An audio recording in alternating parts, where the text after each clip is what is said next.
When you're in a leadership position, whether it's in a business or as the head of a family, honesty and integrity are not as important as money or shelter or a telephone. Honesty and integrity are infinitely more important than any of those things. They're about as important as having air and food and water. For a leader, honesty and integrity are absolutely essential to survival. A lot of business people don't realize how closely they're being watched by their subordinates. Remember when you were a kid in grammar school, how you used to sit there staring at your teacher all day? By the end of the school year, I'll bet you could have done a perfect imitation of all your teacher's mannerisms. I'll bet you were aware of the slightest nuances in your teacher's voice, all the little clues that distinguished levels of meaning, that told you the difference between bluff and now I mean business. You were able to do that after 8 or 9 months of observation. Suppose you had 5 or 10 years. Do you think there would have been anything about your teacher you didn't know? As a manager, there probably isn't anything your people don't know about you right this minute. If you haven't been totally above board and honest with them, it's certain you haven't gotten away with it. But if you've been led to believe that you've gotten away with it, it's most likely because people are afraid of you. That's a problem in its own right. But there's another side of the coin, too. In any organization, people want to believe in their leaders. If you give them reason to trust you, they're not going to go looking for reasons to think otherwise. And they'll be just as perceptive about your positive qualities as they are about the negative ones. I heard a story of a situation that happened some time ago at a company in the Midwest. The wife of a new employee experienced complications in the delivery of a baby. There was a medical bill of more than $10,000, and the health insurance didn't want to cover it. The employee hadn't been on the payroll long enough. The pregnancy was a pre-existing condition, one thing or another. In any case, the employee was desperate. He approached the company CEO and asked him to talk to the insurance people. The CEO agreed, and the next thing the employee knew, the bill was gone. The charges were rescinded. But when he mentioned to some colleagues the way the CEO had so readily used his influence with the insurance company, they just shook their heads and smiled. The CEO had paid the bill out of his own pocket, and everybody knew it, no matter how quietly it had been done. An act of dishonesty can't be hidden, and it will instantly undermine the authority of a leader. But an act of integrity is just as obvious to all concerned. When you're in a leadership position, you have the choice of how you will be seen, but you will be seen one way or the other. Make no mistake about that. Leadership of a family demands even higher standards of honesty and integrity. And the stakes are higher too. You can replace disgruntled employees and start over. You can even get a new job for yourself if it comes to that. But your family can't be shuffled like a deck of cards. If you haven't noticed, kids are great moral philosophers, especially as they get into adolescence. They're determined to discover and expose any kind of hypocrisy, phoniness, or lack of integrity on the part of authority figures. And if we're parents, that means us. It's frightening how unforgiving kids can be about this, but it really isn't a conscious decision on their part. It's just a necessary phase of growing up. They're testing everything, especially parents. In Arthur Miller's great play, Death of a Salesman, it's hard to believe that a son would so completely lose faith in his father based on a single incident of dishonesty. Once a parent has lost moral authority, it is very, very difficult to regain it. Studies have shown that children are extremely understanding about many things. If you accidentally step on a favorite toy, that will quickly be forgiven, if not forgotten. If you lose your job and the family has to move, they'll adjust. If parents just can't get along and decide to divorce, most kids can handle it, but they can't handle dishonesty. It can take many, many years before that will be forgiven. As a person of integrity yourself, you'll find it easy to teach integrity to your kids, and they in turn will find it easy to accept you as a teacher. This is a great opportunity and also a supreme responsibility, because kids simply must be taught to tell the truth, to mean what they say, and to say what they mean. There was something interesting about the Indians of the Southwest, and the skills they felt were important for their children to know. Hiding was one of them. In a desert environment where you would think there was nowhere at all to hide except possibly by squeezing yourself behind a cactus plant, the Indian children could literally disappear. And running was another very important ability. Beginning as young as 6 or 7 years of age, Indian children were taught to run long distances while holding a mouthful of water in order to develop breath control. And of course, both running and hiding were skills that could save the life of an Indian child, as well as preserve the security of the group. Kids today must be taught skills that will save their lives. And integrity is one of those vitally important skills. Maybe it's hard to convince yourself of that. I heard a story of a man who flew propeller-driven anti-submarine planes for the Navy, piloted them on long flights over the water. He told of an incident when a storm was coming up, and they were faced with a difficult navigational problem in order to avoid it. The problem became even more difficult when the navigator revealed that he couldn't handle it. He cheated his way through some parts of the training, but that training material didn't seem like it would ever be very useful. I can't promise that it will ever save their lives, but nothing you will ever do is more important than teaching integrity to your children. There's an old saying, those who do can, and those who can't teach. But you really can't teach honesty unless you are honest yourself. You really can't teach integrity unless you also live with integrity. It's actually quite simple. It might be tempting, for the sake of consistency, to assert that you should always tell the whole truth exactly as you see it in every situation. But I've lived long enough in the real world to know things just aren't that simple. Shakespeare wrote of one of his characters, "Every man has his fault, and honesty is his. He is more honest than wise." Just as there is a difference between blowing hot air and premeditated dishonesty, there's also a difference between lying and recognizing the importance of diplomacy. How can you tell the difference? Your gut feelings will tell you.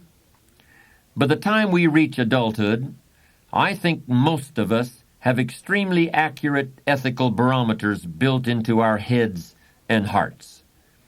We may choose to ignore what that ethical barometer tells us, but it's there nonetheless. When you're in a leadership role, I believe there's at least one situation in which you're almost always justified in stretching the truth to some degree. And here it is. You should overstate your degree of enthusiasm for your employees' work. You may use many, many carrots and very few sticks. Your recipe for dealing with subordinates should include at least 3 parts praise for every 1 part of criticism. Will this stretching of the truth cost you respect? I don't think so. Will a little sugarcoating of your true feelings foster greater productivity, better work, and improved morale? Absolutely. And that conclusion is supported by a great deal of behavioral science research. Praise is one of the world's most effective teaching and leadership tools. Criticism and blame, even if deserved, are counterproductive unless all other approaches have failed. We can call it diplomacy or psychology or just plain flattery. but it often brings out the best in people, and it's the grease that keeps the machine of human interactions functioning smoothly. So honesty is the best policy, but sometimes a little less than total honesty is even better. We all know people who have gotten ahead as a result of dishonest or unethical behavior. When you're a kid, you think that never happens. But when you get older, you realize that it does. Then you think you've really wised up, but that's not the end of it. When you get older, you see the long-term consequences of dishonest gain, and you realize that it doesn't pay in the end. I've seen people who have made millions with questionable business tactics, and I've also seen a higher percentage of health problems among those people than any insurance actuary could possibly account for. I've seen people who decided to sell out their friends or their business partners in order to cash a big check, and those people wind up looking 20 years older than their age. Stick around, keep your eyes open, and I think you'll see it's true. Hope of dishonest gain is the beginning of loss. That's another old saying. I don't think it refers to the loss of money. I think it means loss of self-respect. You can have all the material things in the world, but if you've lost respect for yourself, what have you really got? The only way to ever attain success and enjoy it is to achieve it honestly and with pride in what you've done. Hey, that's not just a sermon. That's very practical advice. You can not only take it to heart, you can take it to the bank. How many times have you had a good idea, talked about it a while, and then did nothing about it, only to find out later that someone else had made a fortune, or at least a very good thing, out of the idea you had done nothing about? This has happened to a lot of us at one time or another, I'm sure. It would be impossible, I suppose, to develop every good idea we get, but sometimes by wisely investing in someone we know, trust, and respect, we can achieve the same thing without working at it at all. In the spring of 1903, James Couzens told his sister Rosetta about an automobile business organized by a Detroit coal dealer and mechanic. Couzens said he was going to work for the company as office manager and urged his sister to invest $200. She'd never heard of this particular coal dealer and mechanic before, but she trusted her brother, but not completely, in that she didn't invest $200, but she reluctantly went along for $100 in what seemed to her logical mind as a rather harebrained venture. Couzens was sold that the idea was sound. He signed a note and managed to borrow $2,400 so that with his sister's $100 he could acquire 25 shares, about 2.5% of the company. He later continued to prove his faith in the venture by buying out some frightened investors to increase his holdings to 11.5%. In the next 16 years, Rosetta's investment of $100 brought dividends alone amounting to $95,000, and she sold her original $100 worth of stock for $260,000. Her brother's share earned him in dividends alone $5 million, and he finally sold his 11.5% interest to the founder of the company for $30 million. The 12 original investors gambled $28,000 between them. They took out $250 million. And the man who finally got all the stock in his company back, Henry Ford, became a billionaire. Now, for every story like that one, there might be thousands which didn't work out well. But you will find that following an idea you know to be sound, or at least firmly believe to be sound, through to its conclusion, can bring you a fine return on your faith, time, and money. The secret is to stay with your idea through all the ups and downs, the discouragement which is so often a part of getting something started. Remember that if it were easy, everyone would be doing it. As Andrew Jackson once said, one man with courage makes a majority. Bernard M. Baruch said there will always be opportunities for the well-disciplined man. When you find your one big idea, nurse it, cultivate it, stay with it until you succeed. It might take a year or 10 years, but the time will pass anyway. The important thing is to look before you jump. Don't grab the first good idea that comes along. Keep looking until you find an idea so exciting in itself that you can't sleep nights for thinking about it. When that happens, then you'll know it's the idea you've been looking for all the days of your life. But you have to look. All businesses, all organizations, from the smallest to the very largest, need a leader. They have their committees, their echelons of command, and perhaps a widely dispersed group of semi-autonomous divisions. But the overall company and each of its divisions must have strong and able leadership. Contrary to popular belief, you do not raise morale in an organization. It filters down from the top.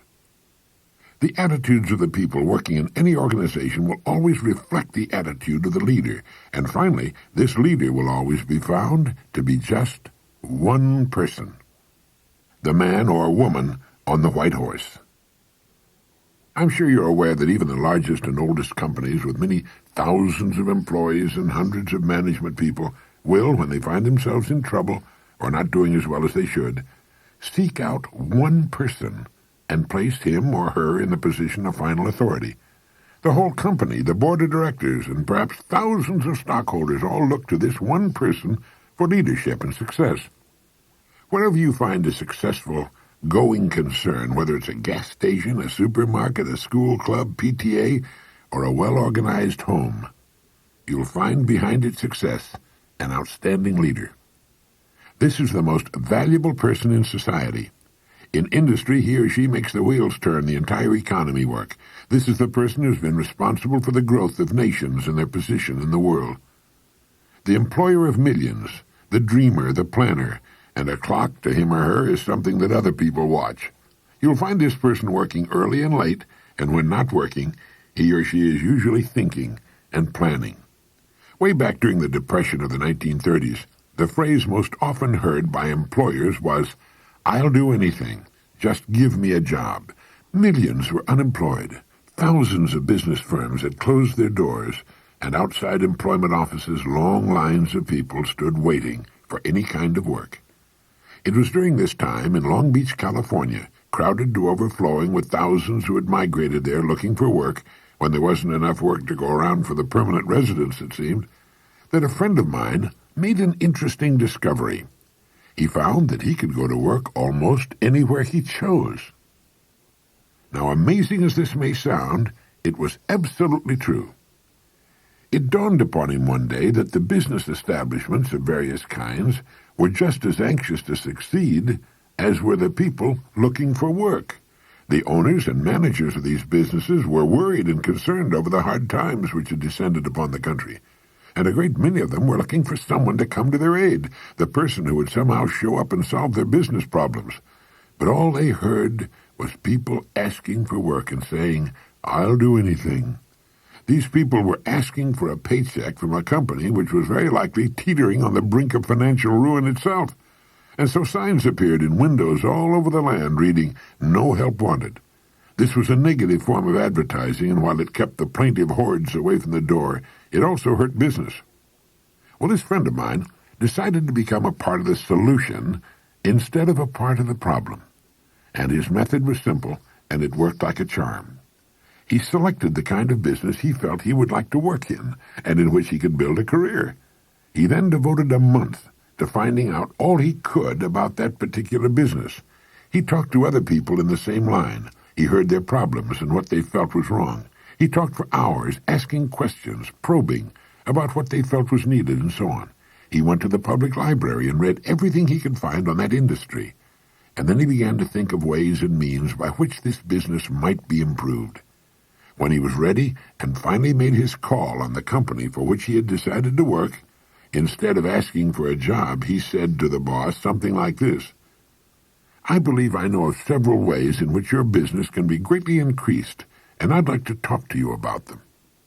Well, here he was, selling the one thing on earth in which his prospect was most interested. The fact that he knew a good deal about the business now permitted him to talk intelligently. He took a positive attitude, expressed a willingness to pitch in and help put the business on a sound and profitable footing. And, of course, that's right, he got the job. Millions out of work and asking for jobs. But one man who found a way to be of help. What had he done? Well, first he had specialized. He had selected one line of work and decided that that was where his future would be. Now he had to prove himself, and he did. The jack of all trades and master of none was the man who suffered during the Depression. People who knew what they were doing and where they were going sailed through those Depression years just like a Large ship sails through a storm. It wasn't as comfortable as it could have been, but at least the crossing was a success. At least they didn't founder. And thousands of businesses actually grew larger and prospered during the Depression. The best way for you to develop the security that lasts a lifetime is to become outstanding at one particular line of work. Look at it this way. Regardless of economic ups and downs, the industry of which that line of work is a part will continue to operate. It won't shut down completely. As long as you're in the top 5% of the people in that industry, you know you'll always be in demand. You'll be wanted and needed, not just where that industry is concerned, but where you and your family are concerned also. The man or woman who becomes truly outstanding at what he or she does has the world on a string. Here's the person of confidence and peace of mind. Here's the person who's quietly aware of his or her ability and intimate knowledge of his or her job in particular industry. Here's the homemaker or student who's at the top of the group. They've got it made, and they and everybody else know it. Ask yourself this question. Am I now such a person? Down deep inside, you know the answer. If you answered yes, you're among the most fortunate people and in one of the smallest and most elite groups on earth. If your answer was no, it can be turned into a yes in a surprisingly short time. The first step is to make one really big and important decision. It's a decision the great majority of people never make and suffer as a result. Failing to make this decision keeps a person from ever really getting on course or clarifying his or her goals.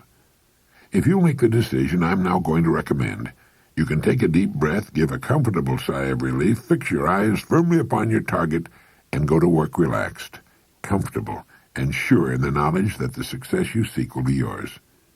The great steel magnate Andrew Carnegie, when asked the formula for success, answered, "Put all your eggs in one basket, and then watch that basket."